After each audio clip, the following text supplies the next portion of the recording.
a todos y bienvenidos. Soy Encarna Sánchez, responsable del Departamento de Soporte y Experiencia del Cliente en Kibim. Es un verdadero placer dar comienzo a esta segunda edición del webinar de casos clínicos en cáncer de próstata, avalado por la Sociedad Española de Radiología Médica, la SERAM. El año pasado, bueno, pues esta iniciativa tuvo muy buena acogida entre los expertos, un éxito, y por eso repetimos este año. Esperamos que este año también lo sea, que les aporte valor y que la disfruten. El objeto que tenemos con este tipo de sesiones no es otro en el que crear un espacio donde expertos puedan compartir su experiencia en el uso de la inteligencia artificial, en el manejo, ¿no? Como herramienta de apoyo a la toma de decisiones en el diagnóstico y manejo de pacientes en una patología concreta, en este caso el cáncer de próstata. Vamos a aprovechar el tiempo que tenemos y para ello hemos organizado el tiempo. Tenemos dos expertos ponentes que van a cada uno de ellos presentar casos clínicos de pacientes que han evaluado en sus centros haciendo empleo pues, de la inteligencia artificial, y nos van a contar cómo esta pues, ha apoyado, ¿no? Sus decisiones y les ha ayudado en su día a día. Por último, dejaremos unos 10 minutos para que puedan hacerles las preguntas que consideren oportunas. Para ello hemos habilitado un chat en la sesión que les permitirá dejar por escrito estas preguntas y al final de sus intervenciones pues se las trasladaré. Quería aprovechar a dar la bienvenida a dos expertos con los que contamos este año en la materia, al doctor Fernando Losada y a la doctora Milagros Otero. Bienvenidos, es un placer contar con vosotros en esta segunda edición. El doctor Fernando Losada es médico especialista en diagnóstico por imagen, es coordinador de imágenes de cuerpo en el Instituto Privado Oncológico Alexander Fleming en Buenos Aires, Argentina. Además, es integrante del Comité de Urooncología en este mismo instituto. También es integrante del capítulo de oncoimágenes de la Sociedad Argentina de Radiología, miembro de la Subcomisión de Inteligencia Artificial y Salud Digital en Oncología, y es un entusiasta en la materia. Bienvenido, Fernando. También tenemos como participante y como ponente a la doctora Milagros Otero. Ella es jefa del Servicio de Radiología del Hospital Universitario de Vigo. Es profesora asociada en el grado de Ingeniería Biomédica en la Universidad de esta misma ciudad. Además, es investigadora responsable del Grupo de Diagnóstico por Imagen del Instituto de Investigación Sanitaria Galicia Sur. Ha ocupado cargos de presidencia en ESUR, SEDIA y SERAM, y ha participado en la publicación de más de 25 artículos, capítulos de libro y más de 150 ponencias en congresos nacionales e internacionales. No quería ya dejar de dar paso al doctor Losada, pero sí incidir y en agradeceros a los dos el tiempo que nos vais a dedicar hoy en detallarnos y explicarnos, ¿no? Esa lectura de casos clínicos, pero además en el tiempo que habéis dedicado previo en preparar estos casos y estas presentaciones. Entonces, bueno, no quiero dedicar más tiempo a esta introducción y vamos a lo realmente importante, que es esta lectura de casos. Por ello doy paso al doctor Losada para que comparta su presentación. Gracias. Bueno, Encarna, muchas gracias por la presentación. Voy a empezar hablando con la sesión de casos clínicos. Gracias por invitarme a participar, la verdad que estoy muy contento. Y como tal vez no todo el mundo esté al tanto bien de qué es lo que realiza QP Prostate de Kibim, voy a empezar haciendo un breve resumen para contarles de qué se trata y después continuamos con los casos.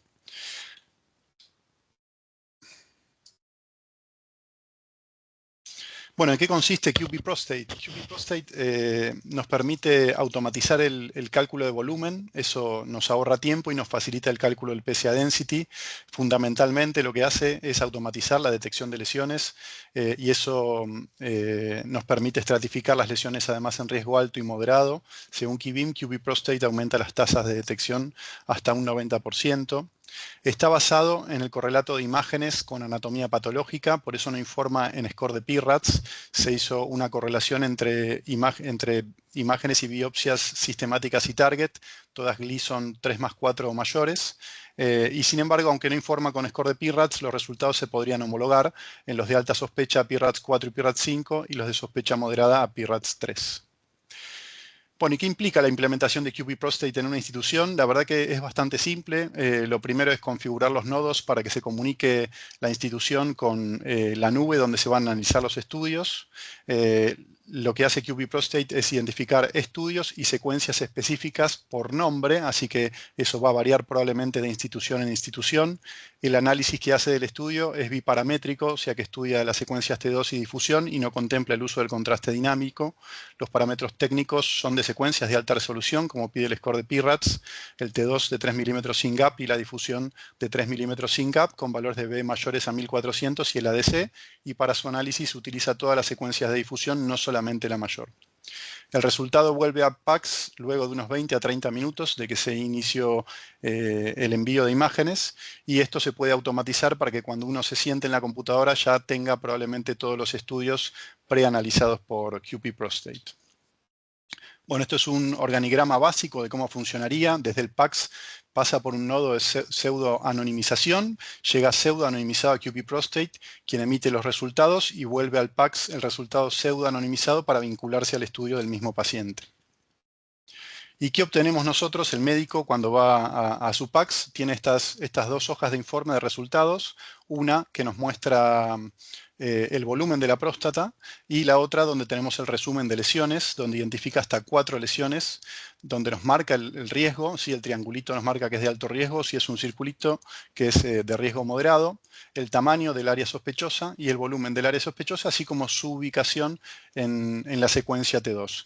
Y la imagen resumen es una segmentación de la lesión fusionada en la secuencia T2. También obtenemos esto en el PACS, que es la segmentación de la próstata por zonas, zona transicional, zona periférica y las vesículas seminales, y la segmentación de lesión, todo fusionado con la secuencia T2. Y bueno, ya pasamos a los casos. Un comentario antes de empezar los casos. Varios de los casos que van a ver son retrospectivos. En nuestra institución tenemos la suerte de contar con una base de datos de biopsias prostáticas, de poder hacer biopsias transperineales.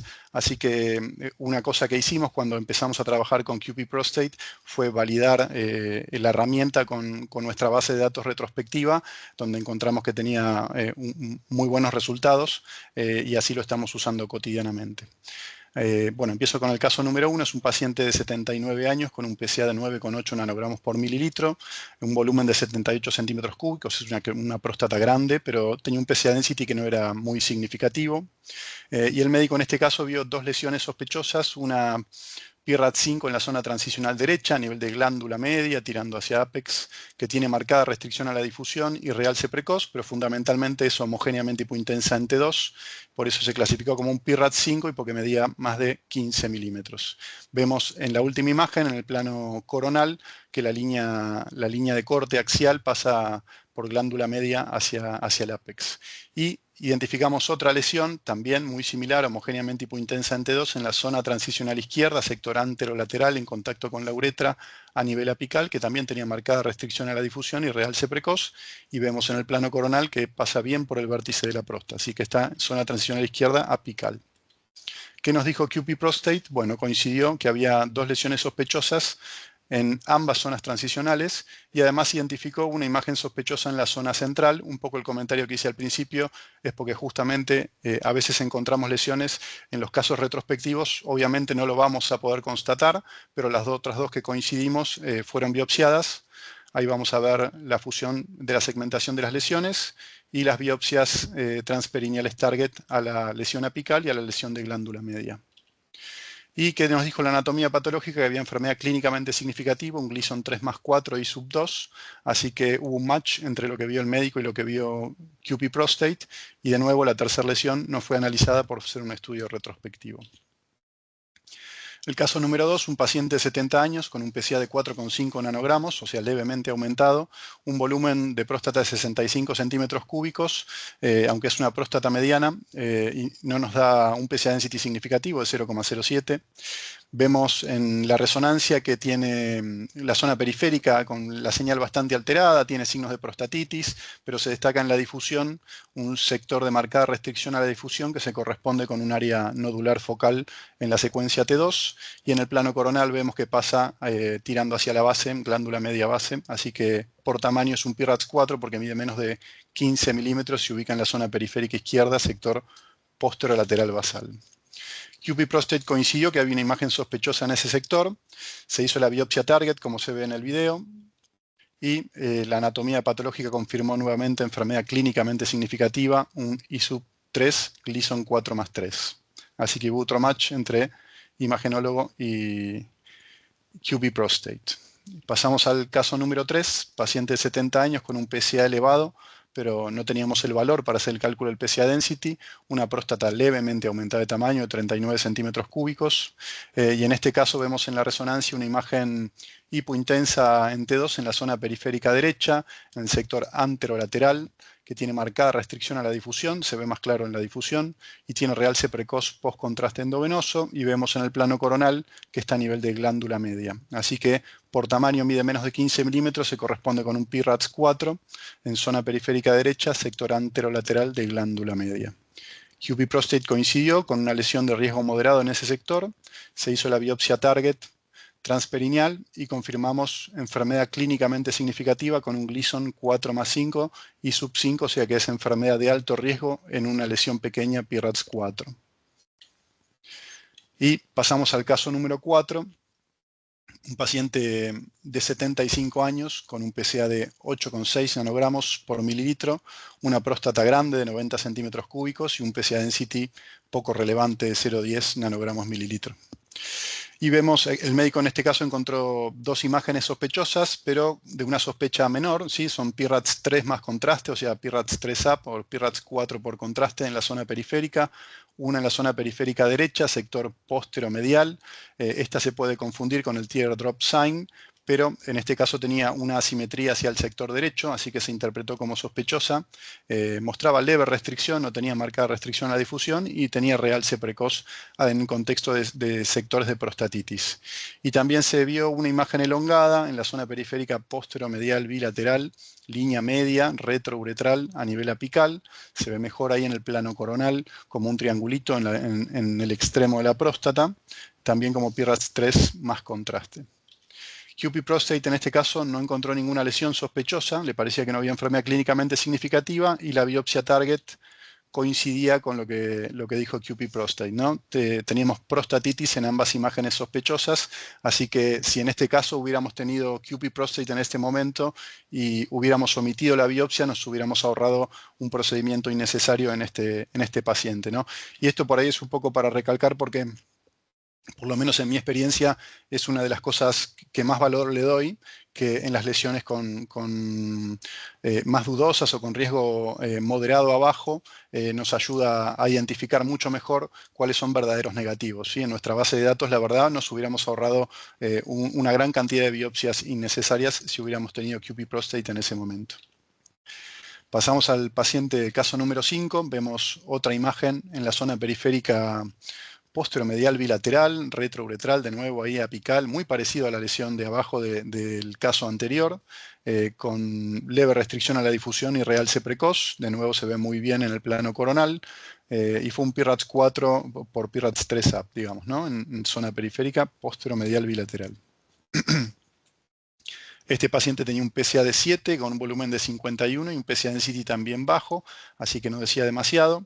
Y QP Prostate en este caso no encontró enfermedad significativa. Y en la biopsia target sí encontramos un Gleason 3+4 y sub 2. En este caso sería una de las excepciones donde QP Prostate no encontró enfermedad y había enfermedad clínicamente significativa, pero la realidad es que predice mucho mejor los verdaderos negativos y tiene muchos menos falsos positivos, ¿no? El ejemplo es más que nada para poner de que sí ocurren, así que también el análisis del médico tiene relevancia acá, ¿no? Uno tiene que validar lo que encuentra con QP Prostate. Pasamos al caso número 6, un paciente de 76 años, tenía antecedente de una adenomectomía en 2019, un PSA de 9,4, una próstata levemente aumentada de tamaño y por PSA y por PSA density tenía ya alta sospecha de tener enfermedad clínicamente significativa. Vemos que tiene una lesión hipointensa en la zona periférica izquierda, predomina en el sector posteromedial, tiene marcada restricción a la difusión y realce precoz, y vemos en el plano coronal que predomina sobre todo en glándula media y base y que tiene extensión extraprostática comprometiendo la vesícula seminal izquierda. Así que es un PIRAT 5 por tamaño porque mide más de 15 milímetros y es un PIRAT 5 si no fuera por tamaño por extensión extraprostática. QP prostate coincidió con la lesión sospechosa intraprostática y la biopsia target encontró enfermedad clínicamente significativa de alto riesgo, un Gleason 5+3 y sub 4. También se biopsió la vesícula seminal y se confirmó que había enfermedad clínicamente significativa ahí.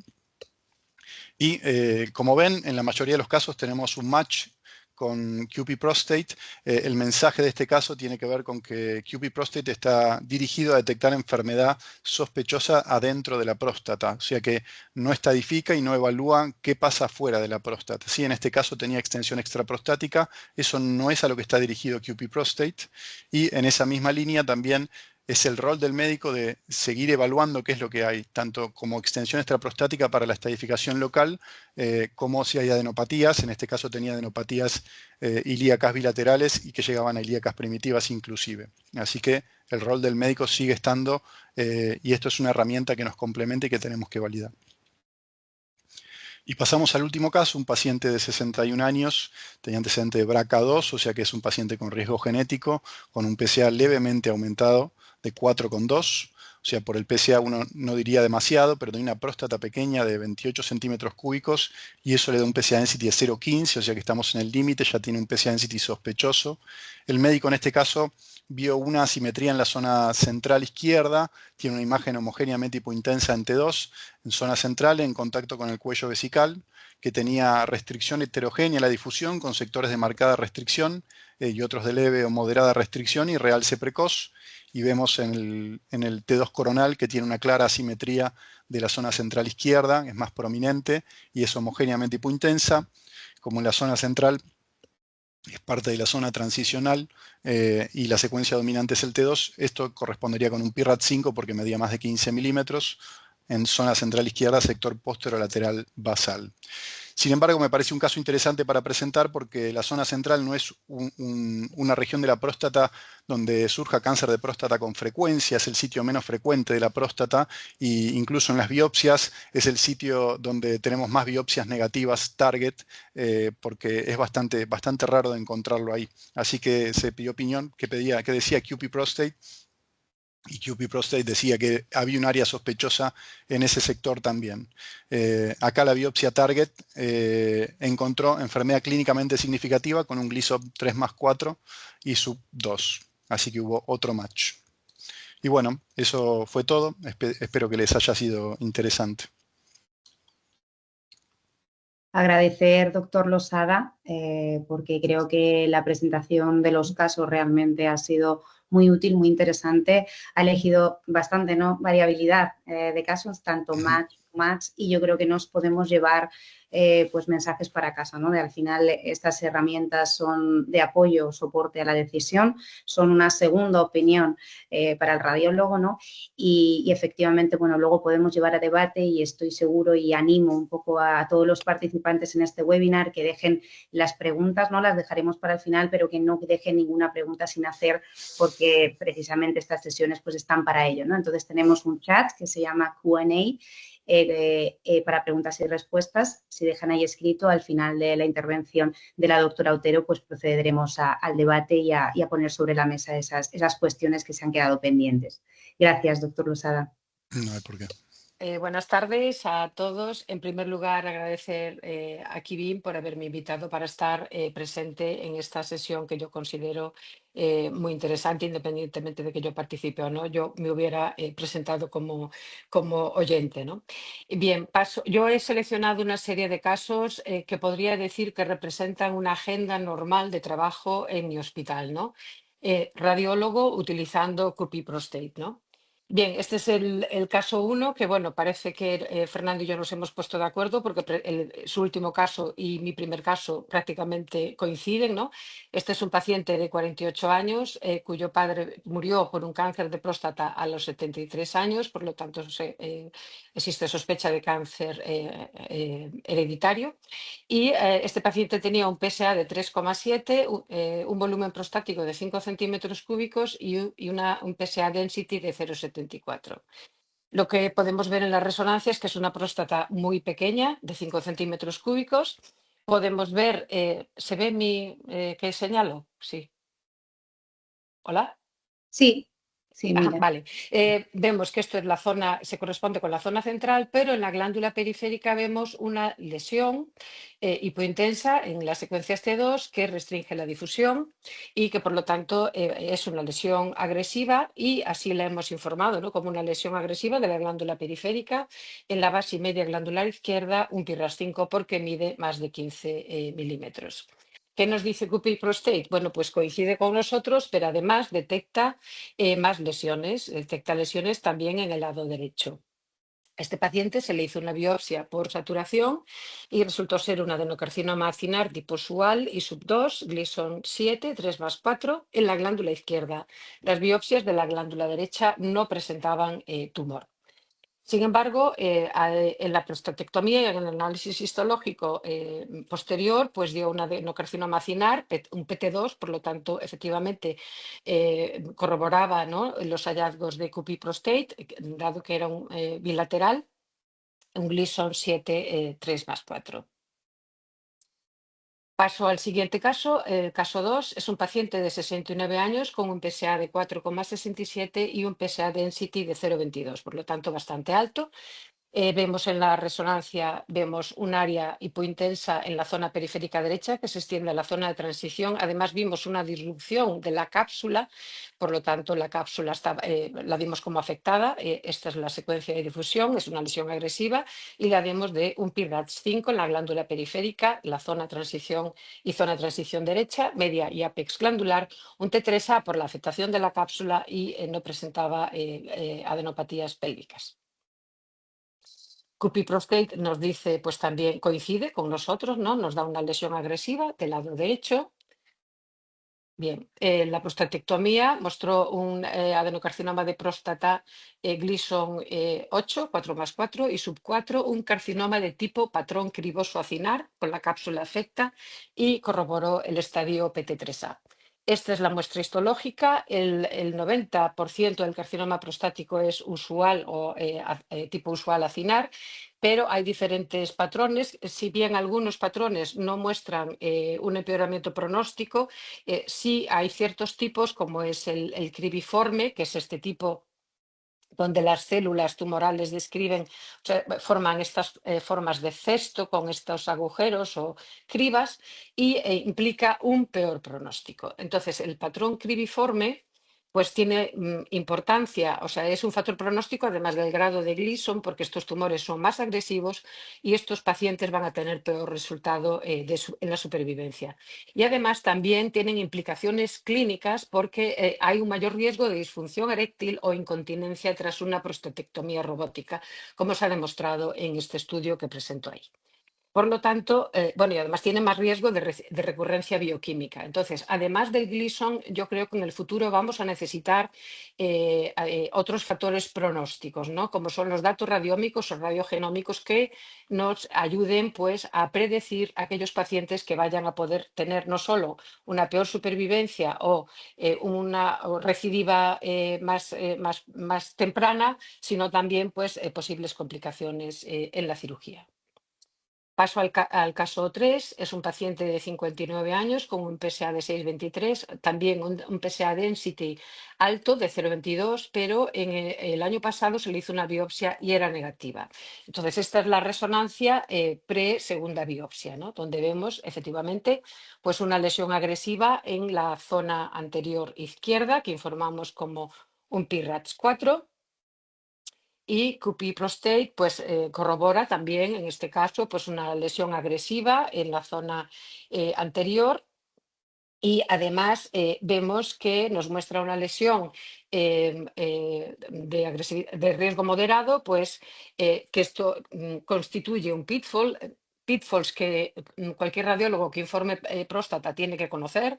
Hay diferentes pitfalls, como es en este caso es el de la pseudolesión posterior debida a fibrosis o bien engrosamiento capsular en la unión de ambos lóbulos prostáticos.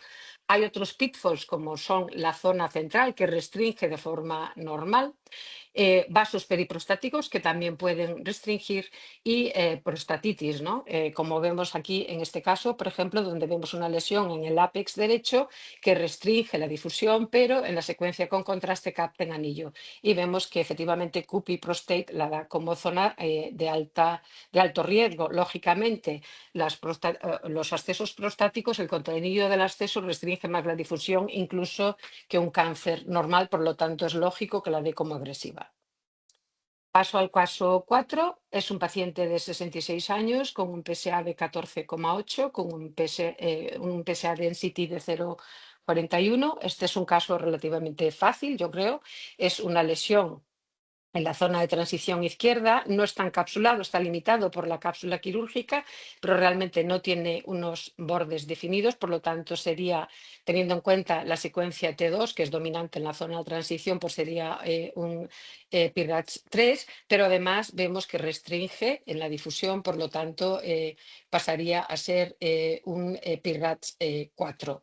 Bueno, 5 en este caso porque mide más de 15 milímetros y así lo hemos dado. Bien, CUPI prostate coincide perfectamente con el informe del radiólogo y además muestro aquí la muestra de anatomía patológica para que veáis que ni el patólogo sabía de lo que había pintado el CUPI prostate, pero para que veáis la correlación casi perfecta entre lo que muestra el algoritmo y desde luego la lesión tumoral, ¿no? Paso al caso 5. Es un paciente de 57 años con una elevación del PSA clara desde el año 2024 al 2025. Sin embargo, tiene un PSA density pues, relativamente bajo, ¿no? De 0,4. Y en este caso nos encontramos con una zona de transición pues, muy heterogénea y nodular y además vemos un nódulo extruido, esofítico, muy heterogéneo, lo que vulgarmente decimos o de forma normal llamamos nódulo dentro de nódulo, ¿no? Y además dentro de este nódulo hay diferentes nódulos, uno de ellos que está mal definido. Estos nódulos hay que caracterizarlos como si se tratara de nódulos realmente de la zona de transición, como lo que realmente son, ¿no? Bien, este nódulo vemos que está parcialmente encapsulado, pero restringe la difusión. Por lo tanto, sería en la secuencia T2 sería un PIRADS 2, pero al restringir la difusión pasa a ser un PIRADS 3. Bien, ¿qué nos dice CUPI prostate? Bueno, pues ese nódulo nos lo marca de riesgo elevado, de riesgo alto, de cáncer clínicamente significativo. Y bueno, y luego pues nos presenta otras dos lesiones de moderado riesgo. Bien, mi pregunta es, o sea, cuando nos encontramos con esto es si hacemos biopsia o no, ¿no? Porque nosotros lo damos de PIRADS 3, tiene un PSA density pues relativamente bajo, pero la siguiente pregunta es si hay que biopsiar o no estas lesiones. Bueno, pues se biopsió y confusión, EcoRM del nódulo de la hemiglándula derecha y la biopsia fue negativa. Biopsia que nos hubiéramos podido evitar si nos hubiéramos fijado un poco más en el T1, porque vemos que ese nódulo tiene hemorragia. La hemorragia restringe la difusión. Por lo tanto, esta era una lesión PIRADS 2 y no una lesión PIRADS 3. Este es un artículo en que analizan pues, los diferentes tipos de imágenes de los nódulos dentro de nódulos, que hay que caracterizarlos exactamente igual que un nódulo en la zona de transición y que hay que sospechar que pueda tratarse de un cáncer clínicamente significativo en su serie de 270 nódulos, pues cuando el nivel de PSA es mayor o igual a 18 y el PSA density es de 0,57 en su serie de casos. Paso al caso 6. Es un paciente de 63 años con un PSA de 7,86, un PSA density de 0,13, por lo tanto, riesgo intermedio. Vemos estas dos lesiones con morfología triangular que nos restringen la difusión, nosotros las damos de PIRADS 2. Y además vemos esta otra lesión, que es hipointensa en T2, que restringe la difusión y capta de forma precoz en la secuencia dinámica con contraste y por lo tanto la damos de PIRADS 4.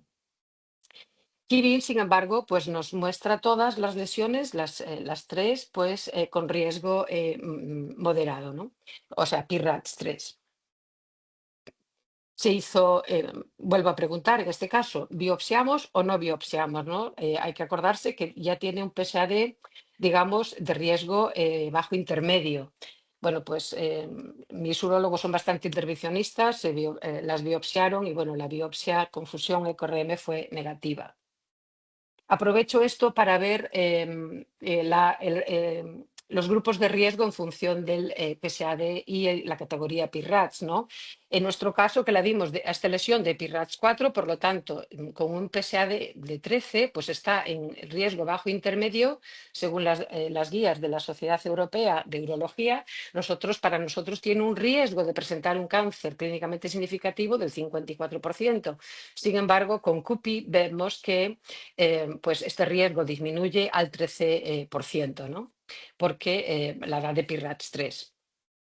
Bien, y en cuanto a si estas lesiones se deben de biopsiar o no, según las mismas guías, pues bueno, en este grupo de riesgo nosotros haríamos biopsia, sí o sí, pero desde luego utilizando IA, pues podemos considerar si se hace o no. En este caso yo creo que sí, porque estamos en un riesgo bajo intermedio y por lo tanto hay un 10 a un 20% de cánceres clínicamente significativos que están por encima del riesgo aceptable, ¿no? Que es un 5 a un 10%.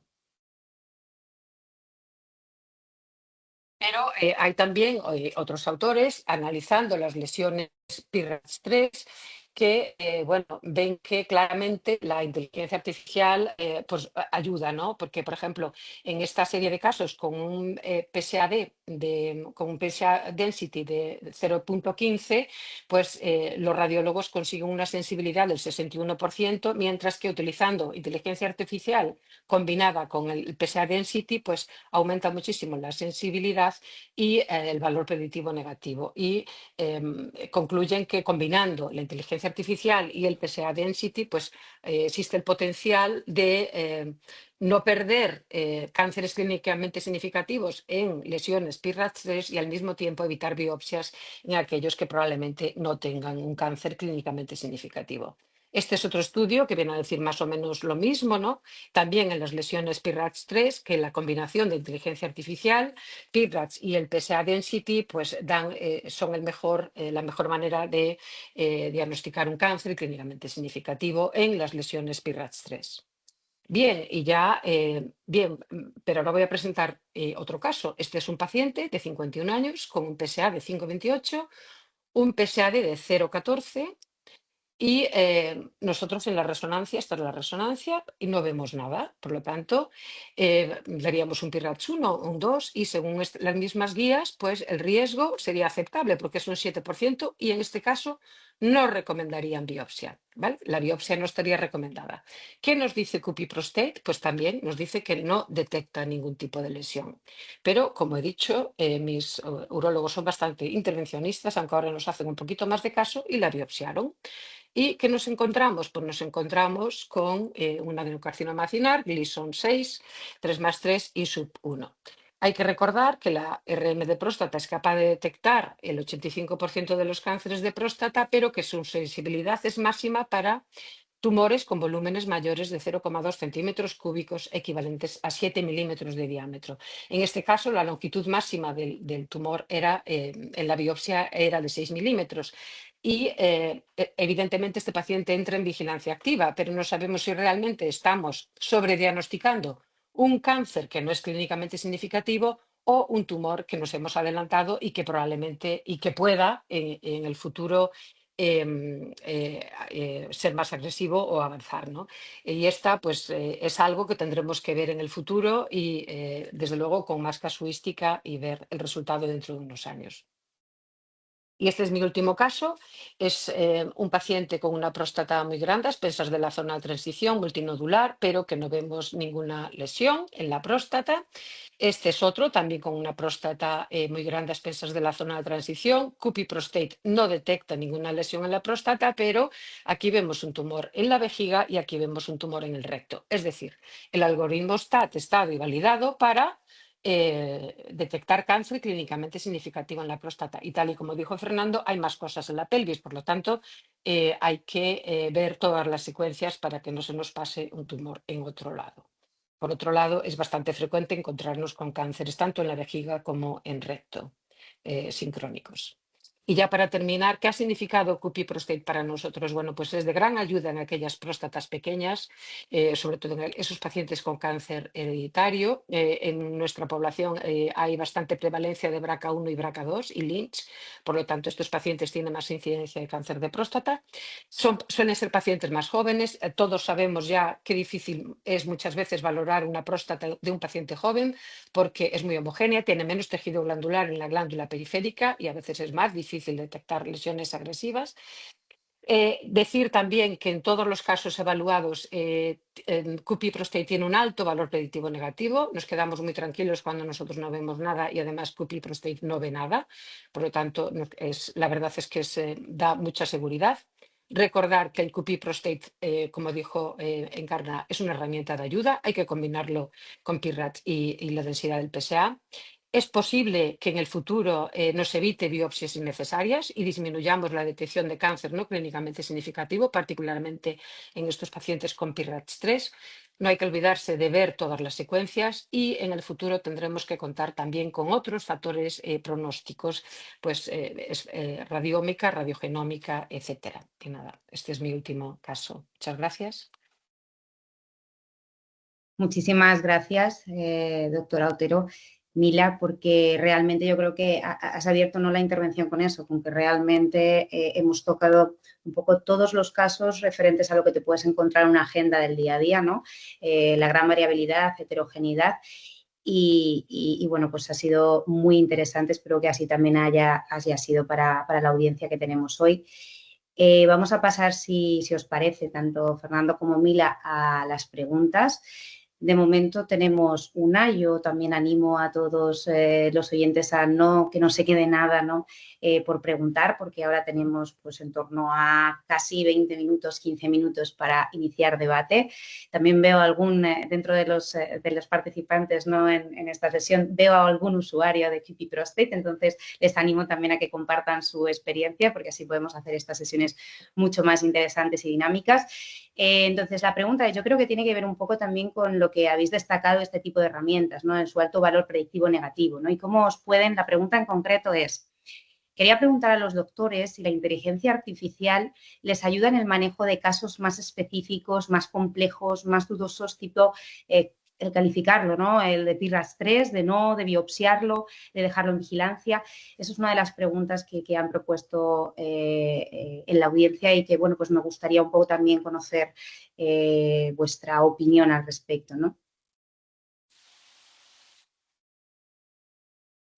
¿Empiezo yo? Sí, como A ver, queráis. mi experiencia en mi hospital, a ver, mis urólogos son bastante intervencionistas, lo están siendo cada vez menos, ¿vale? En el sentido de un poco ¿qué me encuentro yo?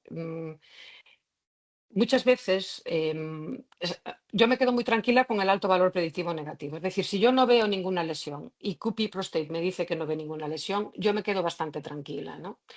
En el sentido de que, bueno, luego también es de ayuda en aquellas lesiones que tú no sabes realmente, pues por ejemplo las lesiones de la zona transicional que no están encapsuladas, que no sabes muy bien si dar un PIRADS3 o un PIRADS4, porque muchas veces, bueno, pues depende un poco de la difusión y yo si Cupi Prostate me dice que eso es una lesión, digamos, agresiva, pues yo pues animo más a biopsiar, ¿no? Nosotros utilizamos mucho, también nos guiamos mucho por las guías europeas, es decir, los cuadros que he puesto de la densidad del PSA para nosotros son fundamentales y un poco combinamos los hallazgos de PIRADS, QP Prostate y el DSA Density. Eso es nuestra manera de trabajar y la manera de enfocar un poco los casos, ¿no? Bueno, yo en breve, pero también coincido, digo, a mí sí me sirve, me ayuda. La verdad que cuando hay imágenes dudosas, muchas veces en la zona transicional o en la zona periférica, como mostré algunos de los casos con los PIRADS-3 o PIRADS-3 más contraste, la verdad que sí, me ayuda a inclinar la balanza. Y bueno, lo mismo como dijo Mila, la verdad que cuando no ves nada y QP Prostate no ve nada, tenés un reaseguro, ¿no? Tenés como una segunda opinión. Y bueno, hay casos complejos en donde la validación también te empuja bueno, no, por ahí uno no quiere ser categórico con algo que le genera duda, pero que le llama la atención y bueno, QP Prostate a veces te da el empujón que te falta para tener el reaseguro de que no solamente vos lo estás viendo.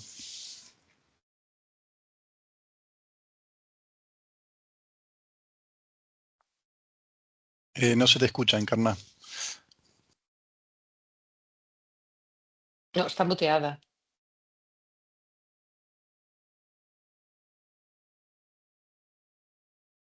Disculpad. Sí, yo creo que también otros usuarios, ¿no?, que nos transmiten en sesiones de este tipo y que hacemos de forma pues semanal con ellos, sus usuarios actuales coinciden en eso mismo y para nosotros pues es muy positivo el que todos coincidas en lo mismo, en el alto valor predictivo negativo, ¿no? Vamos a ver si de momento no tenemos... Sí, tenemos aquí otra pregunta, ¿vale? ¿Ven a la inteligencia artificial los productos como QP Prostate como un aliado a largo plazo o quizá lo ven de ayuda para radiólogos con menos experiencia, ¿no? Aquí entramos en el debate. Estas herramientas... Bueno, a ver... Una parte, ¿no?, de formación, de saber dónde se están esos pitfalls que comentaba la doctora Otero, ¿no? Entonces, es eso, ¿en qué manos dejamos este tipo de herramientas? Podemos verlo de dos formas, creo yo, ¿no? Uno pensando simplemente en el radiólogo en formación, puede servir como herramienta, pero creo que también al radiólogo en formación le sirve ver primero por su cuenta y después corroborar o descartar con QP Prostate. Y después pensando en un centro donde no tienen mucha experiencia, me parece que es una herramienta muy útil porque mejorás sin duda las curvas de detección. Y bueno, hay mucha variabilidad en la calidad de los informes y en las lesiones y cuando uno revisa estudios de afuera ve que se encuentra de todo y me parece que esto es una forma también de homogeneizar un poco, es una herramienta útil para centros de poca experiencia en ese sentido, en el individuo para formarse y en los centros de poca experiencia para mejorar la detección. En mi opinión, no puedes utilizar QP Prostate si no tienes un poquito, o sea, si no has visto nunca próstatas. Es decir, a un radiólogo muy experto, QP Prostate, lo que le puede ayudar es inclinar la balanza, ¿no?, a un diagnóstico negativo o a un diagnóstico posiblemente positivo o indicar una biopsia en un caso concreto. Un residente no puede empezar por QP Prostate. En todo caso, tiene que empezar leyendo una próstata de forma normal, saber cuáles son los pitfalls según la lectura normal y luego verlo con QP Prostate. Es decir, no va independiente. Yo creo que es un win-win, es decir, hay que utilizar los dos, ¿no? Y un poco también en la línea que dice Fernando. Desde luego, por el alto valor predictivo negativo es una herramienta, vamos, es una herramienta útil, o sea, es una herramienta muy útil. Y yo no veo el futuro sin inteligencia artificial. O sea, yo no creo que podamos seguir sin ya utilizar herramientas de inteligencia artificial, ¿no? Fenomenal. No sé si teníamos, de momento no tenemos más preguntas, voy a esperar un poco a ver si se animan, pero yo sí que tenía una, ¿no? Realmente mi pregunta es, quería saber un poco si la inteligencia artificial os ha ayudado a identificar lesiones que podrían haber pasado desapercibidas en las primeras evaluaciones Y no sobre todo si os ha ayudado o no, que entiendo que sí, si estas responden a algún tipo de patrón, es decir, lesiones en alguna zona concreta, con algún patrón de restricción. No sé, saber un poco si responden a un mismo criterio cuando os ha ayudado a que han pasado desapercibidas inicialmente. Mi experiencia concreta es que me ha ayudado a detectar más lesiones, es decir, más, ¿no? Sobre todo, o a fijarme más en ciertas lesiones de la zona de transición, ¿no? Bueno, que muchas veces es bastante difícil. Y esa es mi experiencia. En mi caso, pues a lo mejor yo siempre veo primero sin herramienta, sin inteligencia artificial. Lo veo primero yo y después veo vuestro resultado, ¿no? Y bueno, sí, coincidimos estupendo, pero cuando Copy Prostate me marca una más, digo, pues vuelvo a verlo, ¿no? Y muchas veces vuelvo a procesar yo la difusión, etcétera. Es decir, me ayuda a detectar más lesiones sobre todo en la zona de transición que a mí se me pueden pasar. Esa es mi experiencia. Sí, yo no sé si detecto más lesiones. Me parece que me ayuda más a decidir en casos de imágenes dudosas, Mm, tanto en zona mm, transicional como periférica, ¿no? En la zona periférica, con las lesiones que son menos categóricas, que ahí la DIFU como que resuelve mucho, y cuando la DIFU no es muy categórica, bueno, ahí QP Prostate me da una mano grande. Y en la mm, zona transicional, y puede haber algún área pegada al estroma fibromuscular anterior que se ve homogénea y te deja duda, no restringe mucho, y bueno, en esos casos también te puede ayudar. mm. La zona transicional es una zona bastante compleja y bastante variable. Creo que hay más variabilidad en la zona transicional que en la zona periférica. Así que sí, y también hemos tenido algún caso donde no sé, un paciente que viene en vigilancia y no tenía una lesión muy clara, y en la siguiente se ve claramente que se ve una lesión homogéneamente hipointensa en la zona transicional, y QP Prostate en la anterior, en un análisis retrospectivo encontró que esa misma lesión más pequeña y que había pasado desapercibida porque no se le dio relevancia por el tamaño, ¿no? Se consideró como parte del estroma o un área homogéneamente hipointensa entre nódulos. Sí, te ayuda, me ayuda más a desempatar. La uso para eso Mm. sobre todo. Muy bien. Gracias. Tenemos una pregunta de un conocido, el doctor Lisandro Paganini, ¿no? Y nos propone, en el escenario de screening con resonancia magnética, ¿creen que el enfoque de la resonancia biparamétrica sin contraste más la inteligencia artificial tiene un rol para no pasar por alto lesiones clínicamente significativas? ¿O creen que al no utilizar contraste estarían pasando por alto tumores clínicamente significativos? ¿Apoyarían este enfoque en screening? Yo creo que sí, y además hay ya muchísimos estudios al respecto, ¿no? En mi hospital yo prácticamente hago biparamétrica, o sea, utilizo el contraste muy pocas veces. Si controlo los estudios, prácticamente no utilizo contraste. Utilizo contraste cuando no estoy presente, ¿no? Nosotros tenemos muchísima demanda y lo que no podemos es volver a llamar al paciente, por lo tanto, sí utilizamos contraste cuando no estamos presentes.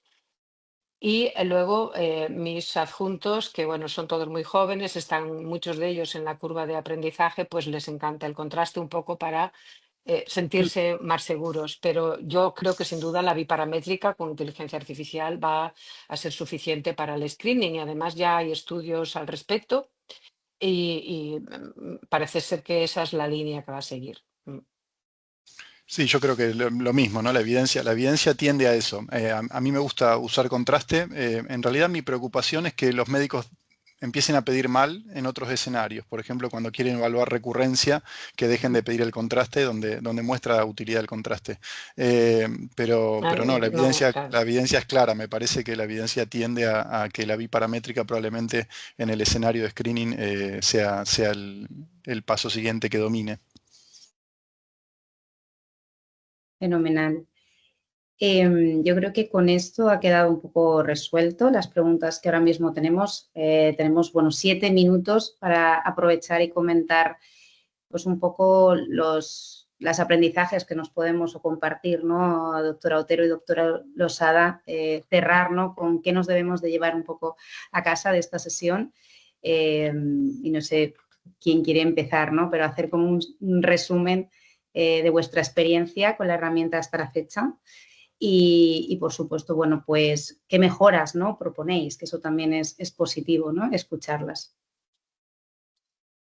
Bueno, nosotros la tenemos desde hace 6 meses, ¿no? Ujú. Empezamos realmente desde enero y desde luego ha supuesto un cambio muy importante en el sentido de que nos ha ayudado, lo que decía Fernando, ¿no? Muchas veces a inclinar la balanza hacia un lado de no biopsia o biopsia, etcétera. Y también es una herramienta para los residentes de aprendizaje importante para los residentes porque además, sin duda, van a tener que aprender a trabajar con inteligencia artificial, por lo tanto, pues es el camino que tenemos que seguir. Y un poco yo lo dejé también en mi charla. ¿Qué espero del futuro? Bueno, pues de alguna manera, esta es una herramienta de detección de cáncer clínicamente significativo, pero yo creo que tenemos que ir más allá, ¿no? Porque hay que saber qué es lo que pasa más ahí en ese tejido tumoral, porque hay otros marcadores o hay otros factores pronósticos que inciden no solo en la supervivencia y riesgo de recidiva, sino también en cómo van a responder a una cirugía robótica, ¿no? Entonces, bueno, pues el camino, yo ese espero también que venga, ¿no? Que llegue. Fenomenal. Gracias. Y sí, nosotros tenemos experiencia con QP Prostate ya hace un poco más, como hace unos 9 meses más o menos. La verdad que es útil. Yo creo que algo muy destacable es que uno no tiene que hacer mucho más. Digo, una vez que está analizado el estudio es interpretación y usar la información que tiene en el contexto apropiado. Me parece que es eso.